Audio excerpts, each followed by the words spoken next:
Just having you here makes our ceremony look cheap, she spat at me. There I was, a high school dropout, invited to the wedding of a friend who had made it big. It was my first time at such a fancy, formal event, and I was a bit nervous. And there was my friend's bride, hurling insults at me. Could you, the uneducated trash, cut ties with my husband? Is that okay? You're the one who said we should cut ties. I'm washing my hands of whatever happens from here on out. She, who could only judge people by their education or job titles at face value, probably had no idea who a guy like me, a middle school dropout, really was. I'm Rick.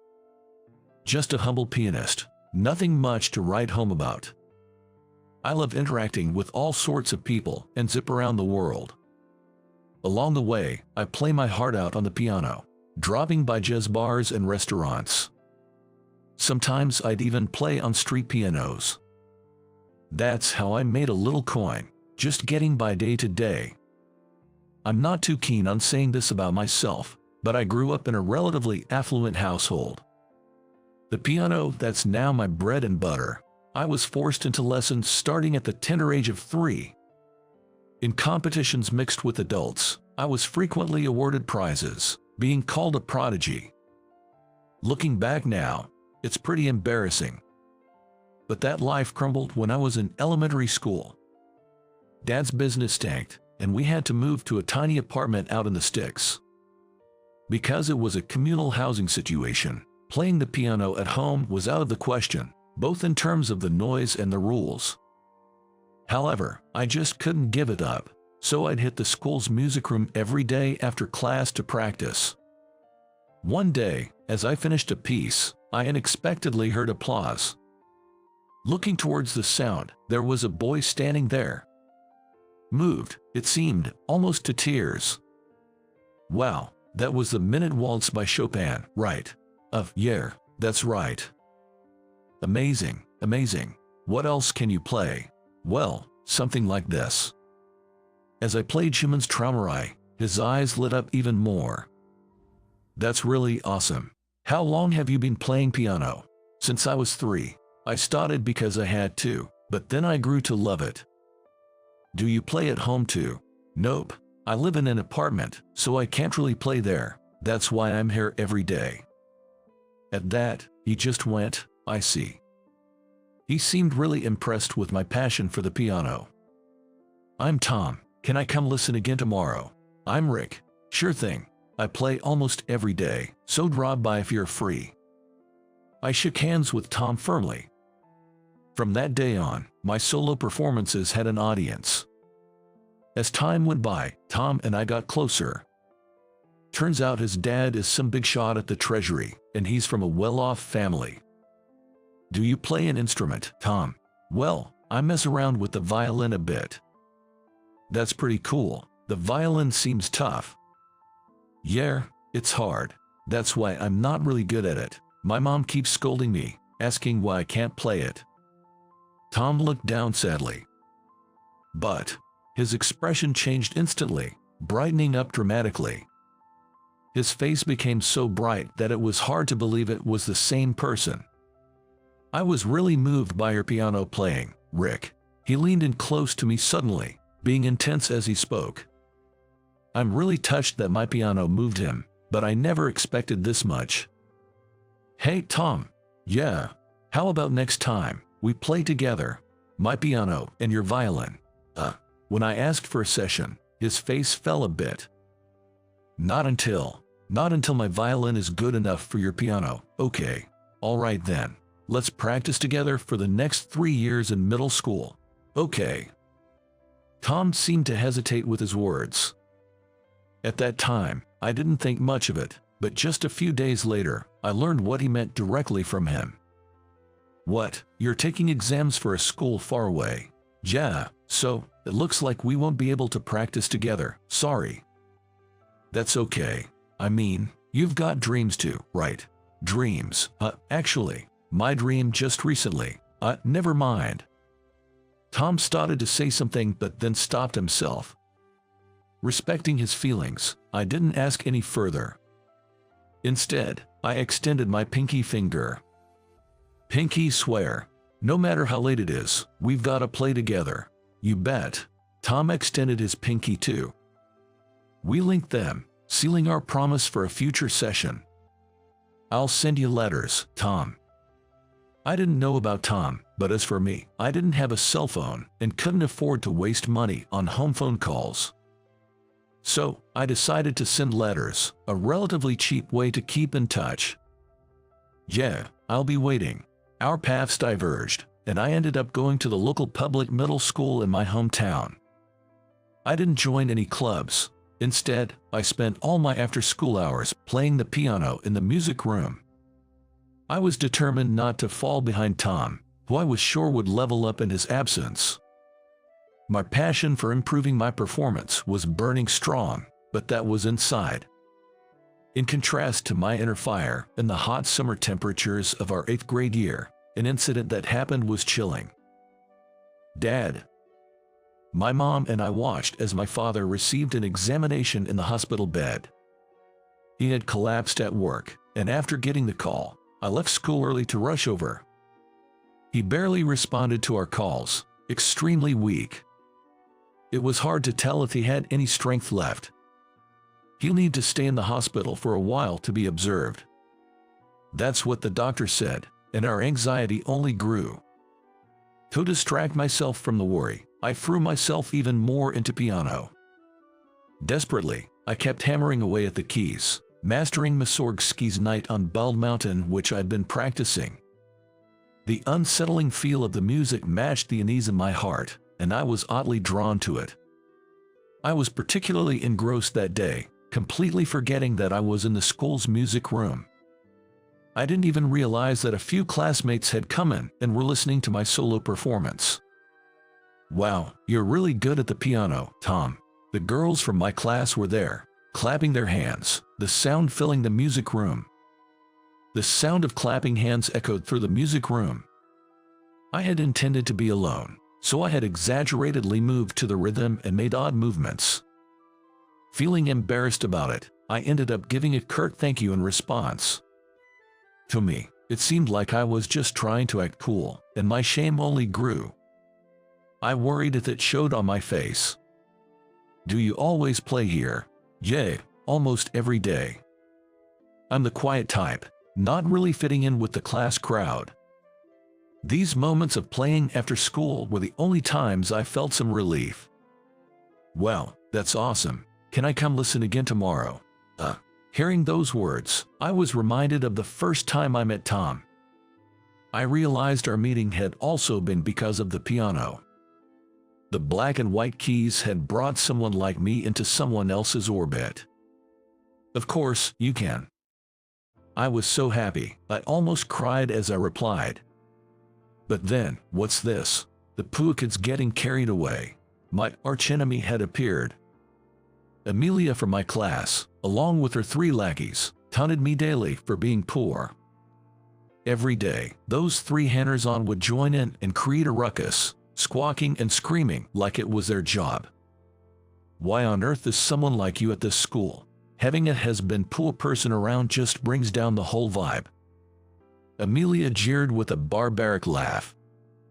The girls who used to enjoy my piano playing had become completely subdued. I wondered who was really bringing down the mood. I fought this, but unfortunately, I didn't have the guts to say it out loud. Sorry, was all I could muster. The unrelenting ridicule was too much, and I left the music room. Wiping tears with the sleeve of my uniform, I ran all the way home to escape. Despite everything, I continued to play the piano every day. Amelia and her friends would always throw cold water on my efforts, but I couldn't give up the piano.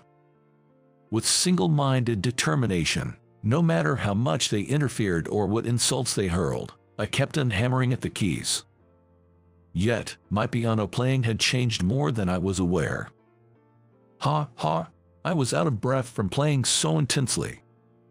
Sweat was beginning to seep all over my body. That was awesome today. Thanks. I couldn't take their words at face value. At some point, my reason for playing the piano shifted from love to a way to release the pressure of a cornered heart. It was a means of releasing the distortions of a mind compressed by a terrifying presence. In essence, it had become a form of escapism.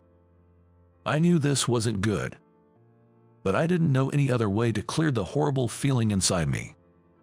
"Here he goes again. Can't you read the room?" Amelia's taunts grew worse as my mood fell. Day after day, and eventually, I stopped going to school. I wanted to play the piano. The only place to play was at school.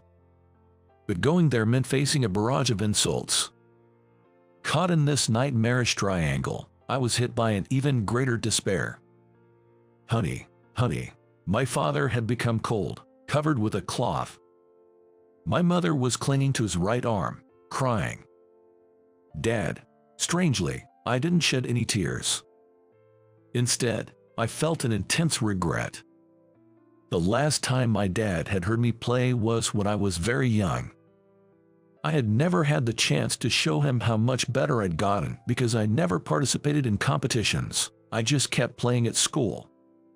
I've improved a lot. I'm on a whole different level now.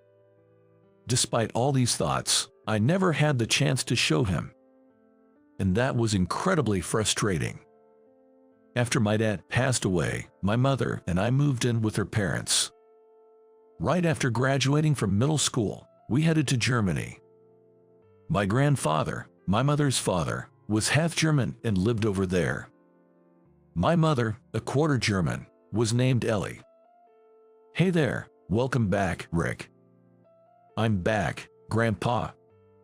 One night, when I got home, I ran into my grandpa in the living room. He was watching TV while petting the dog. "Did you go to that jazz club again today?" "Yep." "Since coming here, I never enrolled in any educational institution. I just went from bar to bar around the neighborhood, showcasing my piano skills.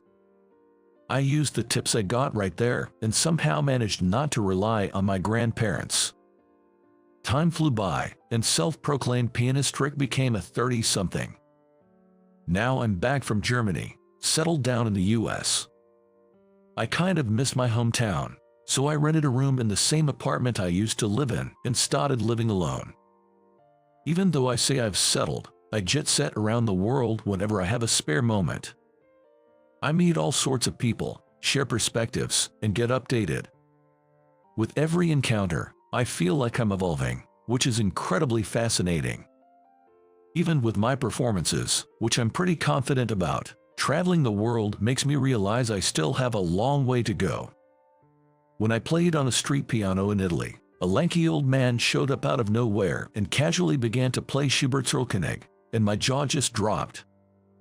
In a French tavern, while I was playing Ravel's Judo, a girl who looked to be in her teens asked to play a duet with me. It would be a good experience for someone like me who had always played solo. I readily agreed, but man, that girl was amazing. Instead of just following along, she actually led the way. Our first duet was a terrifyingly huge success, and the crowd went wild. That's how I continue to be tempered by the world, leveling up as a pianist. There have been plenty of challenges, but I really like the free life that could elevate me. This time I went to Austria. After my trip, I returned to the country and somehow managed to get back to my apartment from the airport with my heavy luggage. Wow, there's a pileup here. Looking at the mailbox, there was a massive amount of mail stuffed inside, including letters and whatnot. Since I had told the landlord I was going on an international trip, I figured there wouldn't be any need for extra worry. There was a time I forgot to inform him before heading abroad. The mail had piled up so much that the neighbors thought something might have happened and reported it to the police. When I got back, I got a talking to from the landlord, safe and sound. Well then, what kind of news do we have here? After carrying the luggage to my room, I went through the mail. Most of it was utility bills or flyers from the local supermarket. Huh, what's this? There was one envelope that was particularly lavish and flashy. Wedding invitation, someone's getting hished. I looked at the back of the envelope for the sender's name.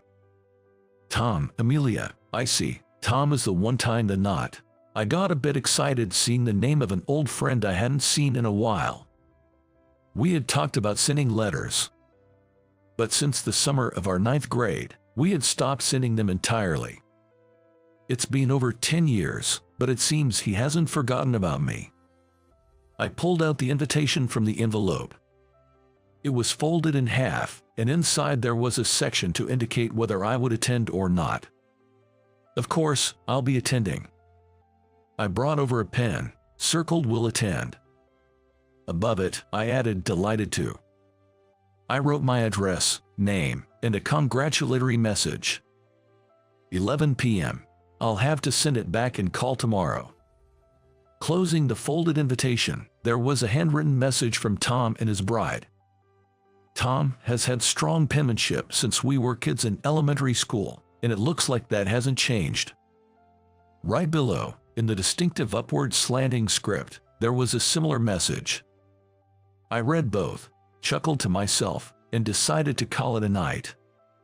The jet lag was hitting me a bit, but the fatigue was easily overcome. On the day of the wedding, when I arrived at the venue, it turned out to be an extremely famous upscale hotel. This was my first time attending such a posh and formal ceremony, and I was a bit nervous. Hey there, long time no see, Rick. While I was looking for my seat, I heard a voice from behind. Oh, Tom, congratulations on your wedding. Thanks, I'm glad you could make it. It had been a good 15 years since we last saw each other. We didn't bother with formalities and simply celebrated our reunion with a firm handshake. Next to him stood the bride, who looked at me with a bit of surprise. You became a bank president. Yeah, thankfully. That's amazing. Thank you. How about you? Weren't you in Germany for a while? Yeah, I left our local middle school and headed straight there. Ever since, I've just been living freely without pursuing further studies. I see. As we were catching up, a voice called out for Tom from a little distance away. Oops, excuse me. Tom looked over and gave a wave with his right hand as if to say catch you later. I don't know who it was, but he took off at a jog to say hello to another acquaintance. Yet, for some reason, the bride stayed behind, still looking at me. Rick, as in that Rick, the one who played the piano every day in the music room. Oh, yeah, that's me. Ha, you're a middle school dropout. That distinctive elongated inflection at the end of her sentences. The mocking choice of words. And then, the name Amelia on the invitation. I had my suspicions. The bride Amelia turned out to be the same Amelia who used to bully me back in middle school. Who would have thought we'd meet again after more than a decade? Just your presence makes our wedding cheap. Is that right? I'm sorry to have caused such a fuss. You feel sorry. Well, it can't be helped that you are here today, but from here on out. At this moment, Amelia's face seemed somewhat more malevolent than the one I remembered. You low-educated trash should cut ties with my husband. Got it. Even though I had grown up, I was naturally infuriated by her words suggesting I sever ties with Tom. I couldn't remain as calm as before and retorted a bit. Tom has been my best buddy since elementary school, but do you really have the right to cut that bond? I do, because I'm his wife. I struggled to understand her reasoning. And just then, Tom came back. Sorry, Tom, I'm going to withdraw all my savings from the bank. I'll close that account too. What? Why? This is some kind of joke, right? Beside the astonished Tom, the bride was speechless. She didn't seem to comprehend what I was saying. No, your bride told me to cut ties with a middle school dropout. Amelia, what are you talking about? Because. It seemed she was thrown off by Tom's question. Having a fallen poor man around ruins the atmosphere. It'll affect your work too, won't it? She continued to scream hysterically, not caring who was watching. Hey, why did you even invite such a poor person to the wedding? Amelia, that's too much. Apologize to Rick. No, I'm not wrong. Sorry, it looks like I've caused a disturbance at your wedding. I turned my back on them and headed for the exit. Rick, wait, please Rick. Tom grabbed my arm after I had walked a few meters. He was pleading for a chance to talk. I wasn't angry with Tom. I decided to return following his lead. Sorry, Rick. Lift your head up, Tom. I'm the one who should apologize. I got too emotional. Meanwhile, the bride stood with her arms crossed, facing away. Amelia, listen to me. It's about how Rick and I met. When Tom said that, she only turned her gaze toward him. It's a story from when I was still in elementary school. He began to recount the story from 15 years ago as if it had happened just the other day. My parents were bureaucrats in the Treasury Department, really strict. It wasn't just about studying. There were so many do's and don'ts. As a result, I never had much in common with the other kids in class. I had a hard time fitting in. On the contrary, it seems that he was somewhat coerced into playing the violin. Like my experience with the piano, he had been made to play since before he even started elementary school. I hated those days so much. When I got home, I had to study and practice again under strict supervision. To escape, I started wandering aimlessly around the school for hours after school. This was around when both Tom and I were in the 6th grade. It was also the time when my dad's business failed, and we couldn't afford a piano at home anymore. The bride, who had been crossing her arms, was now listening intently to Tom's story. It was on one of those days, as I passed the music room, I heard Puppy Waltz being played inside. Tom was very curious about who was playing. He said it sounded like a performance far surpassing even the level of our music teachers. When I entered the music room, a grade schooler was playing. I was blown away. Sure, it's a piece that's easy for kids, but it wasn't just skillful. It really hit me in the heart. You could tell that the performer was thoroughly enjoying playing the piano. The bride's eyes were a little red. That was the day I met you, Rick. Your playing mended my nearly broken heart. Tom had seen my playing as one of the few comforts from the pressures of his parents. That's why he kept coming to the music room every day after that. You seemed to enjoy playing so much that I started to enjoy playing the violin. Those days I used to hate were completely transformed. So he became positive about taking the middle school entrance exams and aced them. It was a little lonely to part ways with Tom after getting into middle school, but knowing that my playing had been the foundation for him made me proud and happy at the same time. I'd been complimented on my playing before, but I never thought I'd actually saved someone.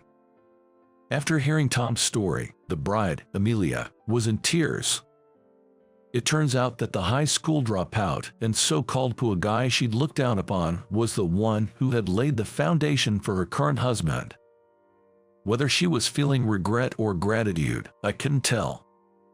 Amelia, you said it yourself, didn't you? During middle school, when you were going through a tough time, the sound of the piano comforted you. I was surprised by the story and looked at Amelia with wide eyes. Don't look at me. She blushed and seemed embarrassed. Maybe it's because we shared similar experiences that we got along so well. I've traveled the world and seen many coincidences. But a serendipitous meeting like this is quite rare. Who knew I'd played Cupid without even realizing it? Rick, Tom asked, looking a bit embarrassed. Right, he doesn't know yet. The thing is, Tom, yeah, I was surprised too when I came to the venue, but your wife, she's my middle school classmate. What? No wonder Tom was shocked.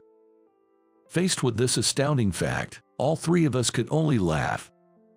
After we had our fill of laughter, Amelia bowed her head to me. Her hair, which must have been set for the wedding, drooped towards the ground. I'm sorry, I said some terrible things without knowing anything. Whoa, hold on, Amelia. Tom looked impressed by her, but for me, it was an emergency. If a guest at a wedding made the main bride bow, it could turn into quite the awkward rumor. Not just for that, I also want to apologize for middle school. After Rick stopped coming to school, I felt regret. I wanted to apologize so badly that I went to your house after graduation, but you had already moved out by then. All right, just lift your head up now. Amelia turned back to face me again. Her makeup had been ruined by tears. She seemed to need a touch-up before anyone else. Not to make excuses, but my family is pretty strict, you know. From what she told me, her family sounded pretty tough, too. The stress had been piling up, and she'd been taking it out on me, apparently. That nasty comment earlier was due to the values ingrained in her by her parents, who cared about nothing but educational pedigree. In fact, she had graduated from a prestigious university and was working at a top tire company. So, I'm really sorry, she apologized again. Amelia, once more, bowed her head to me. Let's forget the past, just make my best buddy, Tom, happy, will ya? After their apologies, I felt my anger dissipate so much that I almost forgot what I was mad about. Then the wedding planner came over. It was time. I apologized to Amelia in return and encouraged her to go freshen up her makeup. And Tom, about that thing, I've got it under control. Yeah, I'm counting on you. I gave my best friend a thumbs up and took my seat. The wedding proceeded smoothly, and soon it was time for the entertainment after the bride's dress change. The relatives put on a splendid dance. After that, it was my turn to carry out the plan. I was led backstage to a dimly lit area where a piano awaited. Now, for the next act, we have the groom's best friend and a genius pianist, Rick's performance. After an over-the-top introduction, the spotlight was on me. The piece was Listli Bistraum. It was a piece I'd thought of playing at someone's wedding someday. I never imagined my first performance would be at my best buddy Tom's wedding. The nervousness was different from playing in competitions, jazz bars, or on the street. It felt like the first piece was over in an instant. After a brief pause of about 10 seconds, I placed my hands on the keys again. Simultaneously, Tom stood up. It was a plan only the planner and the two of us knew about. As everyone looked on in surprise, the groom took out a violin hidden under the table. We made eye contact to sync our timing and started the second piece, Elgar Sladammer. As I moved my fingers, memories of my travels flashed through my mind. Germany, England, Italy, France, Spain, Austria. The memories were too many to count. A lanky man who appeared out of nowhere. A girl I didn't know. Even after having played duets with so many people, today I was truly moved. The duet with Tom was more wonderful than any in my memory. The sound was perfectly in sync, playing off each other's nuances. The joy in the violin's melody was palpable. I felt a warmth in my eyes as I played. The audience, including the bride, were all in tears. Oh, what a perfect performance. A promise of 15 years. The duet between pianist Rick and violinist Tom, now a reality. As the last note and its resonance faded, applause filled the room. Once it died down, Tom took the mic. Rick and I have been best friends since elementary school. We both played instruments even back then, but I wasn't a match for the genius pianist Rick. I was asked to do a duet, but I thought I didn't measure up and put it off until now. Back then, Tom wasn't enjoying the violin at all. On the other hand, I've always loved and played the piano. Perhaps he felt a gap there. I'm so glad that we could achieve that duet here today, he said. The venue was enveloped in applause once again. The talk was supposed to end here, but let me introduce him, Rick. He continued, embarking on an unplanned tale. He's Rick, my best bud. As I mentioned earlier, this guy's a piano prodigy. He's got a YouTube channel where he posts his performances, and he's quite the big shot, with over 1 million subscribers. Everyone, do yourselves a favor and check out his YouTube. As Tom explained, my YouTube channel, thankfully, has been viewed by many. I post one-off performances and clips of my international concerts. To add more, lately I've been dabbling in composing, with numerous commissions coming my way. Some of my works have even become worldwide hits. It's a bit crass to talk money, but there's about $700 million in the bank account at Tom's bank. Not that I live a life of luxury, I live quite comfortably. I plan to keep jet-setting around the world. Let's give him a big round of applause, Tom prompted, turning all the applause and eyes in the hall towards me. Without getting overly excited, I just gracefully bowed, as a pianist would. Since around the summer before my junior year of high school, anonymous letters began to appear in my desk and locker. They were simple: watch out, the tough guys are targeting you. Be on your guard against shakedowns or worse. These were tip-offs, written in distinctive rising handwriting. It was around that time that Amelia started showing up in the music room. There was something I always found odd. Although she bullied me daily, she never once interrupted my playing. She'd always wait until I'd finished a piece, shared the afterglow with the audience, and then she'd appear. It seemed like after enjoying the performance, she was quick to send me on my way home. If that's the case, then she could very well be the one behind the letters. Thinking back, the handwriting was identical to that on the wedding invitations. I tried contacting Amelia a few times to confirm, but she persistently played dumb. I figured it wasn't good to pry too much, so I kept it to myself and silently appreciated it. The wedding ended and people started leaving. While the parents were exchanging goodbyes, I was approached by a bunch of bored kids. "That piano was awesome. Hey, thanks. Play that song." Upon further inquiry, that one turned out to be the theme song of a certain demon-slaying movie. I played just the chorus, and they were thrilled. That kicked off a flurry of requests. It tunes from the movie about a fake family, cursed objects, and more, and it turned into quite the riot. Eventually, the bustle settled down, and the newlyweds approached me. "Rick, thanks so much for today." "Same to you, thanks. But hey, about that thing with the bank account closing, is it true?" Tom said that, and Amelia looked at me apologetically. "Nah, of course not. I was just being emotional. Sorry for spouting nonsense." "That's a relief," Tom said with a relieved smile. "Right, about that money, though. Yay. I'm planning to use that $700 million to create a music studio. Not a formal school, but a place to foster opportunities for engagement with music. I aim to provide support so that nobody has to give up on music because of financial constraints." When I opened up about my dream, 2 friends were on board.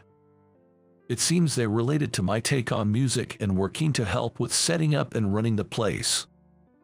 Several days after the ceremony, I got a call from Tom. "Appreciate what you did the other day. Found out today that Amelia's expecting. That might have been why she was so off-kilter then. Hope you can cut her some slack." As I was prepping for my next journey, I shot back a message. "Congrats, buddy. To think my best pal's going to be a dad is quite something. Don't fret about the other day, all is well. On another note, you've got to check out the video dropping today." That evening, my channel saw a new video titled "For My Dear Friends Go Live." It's a medley of dreams of love and love's greeting, the same pieces I played at the wedding. It's also meant to keep the memory of that moment from fading. I considered posting a duet with Tom, but I've decided to keep that now mythic performance to myself. A person's true nature can't be sized up by diplomas or just by what they say. I might have just a middle school education, but I see myself as someone who's made it in their own right. The same goes for Amelia. Judging by how she was with me back in middle school, you'd think she was quite the piece of work. But in reality, sending those anonymous letters or trying to get me home safe before trouble hit shows she has a big heart, albeit her awkward way of showing it. I've come to appreciate what matters in life by engaging with folks across the globe. Some places might not boast the finest education systems. That doesn't mean the people from there are all bad eggs. The essence is deeper down. What you believe and what you think. That's the key. I intend to express my true self through my piano playing. And I hope that, one day, it might just be someone's salvation.